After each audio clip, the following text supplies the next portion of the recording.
नमस्कार, मैं मुकेश। आज की सच्ची घटना मैं आपको सुनाने जा रहा हूँ। ये पड़ोसी मुल्क बांग्लादेश की है। बांग्लादेश का एक जिला है मेमनसिंह और मेमनसिंह जिले का ही एक इलाका है भालुका, जहाँ एक कपड़े की फैक्ट्री है, पायनियर नीटवेयर्स लिमिटेड। तारीख थी 18 दिसंबर 2025, शाम लगभग 5 बजे।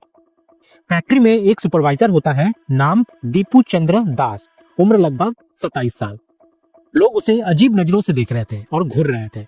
दीपू लोगों से पूछता है कि भैया, क्या मुझसे कोई गलती हो गई है तो बता दो, आप सभी मुझे ऐसे क्यों देख रहे हो।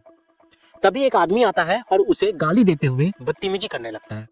तब तक ये खबर पूरे फैक्ट्री में फैल चुकी होती है।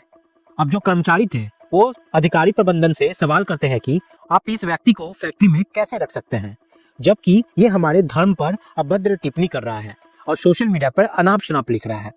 अब वो दीपू से जाकर कहते हैं कि तुम्हें इस्तीफा देना पड़ेगा क्योंकि पूरी फैक्ट्री तुम्हारे खिलाफ हो गई है। दीपू हाथ जोड़कर कहता है कि साहब, मैंने कुछ भी नहीं कहा है। वो गिड़गिड़ाता है लेकिन किसी पर उसका कोई असर नहीं पड़ता। शाम 5 बजे शुरू हुई ये कहानी रात 8 बजे तक खतरनाक मोड़ ले लेती है। फैक्ट्री के बाहर लाखों की संख्या में लोग इकट्ठा हो जाते हैं, हाईवे जाम हो जाता है और करीब 10 किलोमीटर लंबा जाम लग जाता है। भीड़ जो थी वो फैक्ट्री का गेट तोड़ देती है। सुरक्षाकर्मी रोकने की कोशिश करते हैं और पुलिस को फिर सूचना दी जाती है, लेकिन पुलिस जाम में फंस जाती है और समय पर आ नहीं पाती।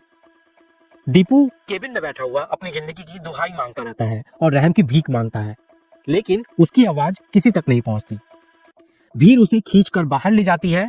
कोई उसे पीटता है, कोई घसीटता है, कोई वीडियो बनाता है। फिर उसे पेड़ से बांधकर उस पर केरोसिन तेल डाला जाता है। तालियां बजाई जाती है, नारे लगते हैं और फिर उसे जिंदा जला दिया जाता है।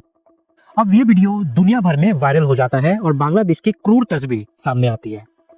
बाद में जांच में सबके सामने आता है कि दीपू ने कोई टिप्पणी नहीं की थी। यानी जिस आरोप में उसे पीट पीट कर जिंदा जलाकर मारा गया, वो आरोप कानून की कसौटी पर खरा ही नहीं उतरा। और यही से सवाल और गहरा हो जाता है जब बांग्लादेश की प्रमुख सुरक्षा एजेंसी रैपिड एक्शन बटालियन खुद कहती है कि दीपू के खिलाफ इन निंदा का कोई सबूत नहीं है, तो फिर सजा किसने दी? और भीड़ ने दी तो भीड़ को डर क्यों नहीं था? क्या ये साफ उदाहरण नहीं है कि बांग्लादेश में कानून या तो खत्म हो चुका है या फिर भीड़ के साथ ही वो कानून खड़ा है? क्योंकि भीड़ तभी हावी होती है जब कानून कमजोर पड़ जाता है या फिर उसका खुद साथ देता है।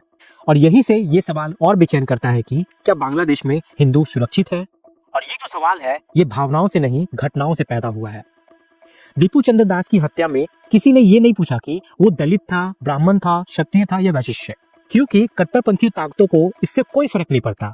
फर्क सिर्फ पड़ता है तो इस बात से कि वो एक हिंदू था। इसलिए आज सवाल ये नहीं है कि दीपू चंद्र को क्यों मारा गया, सवाल ये भी है कि अगला नाम किसका होगा।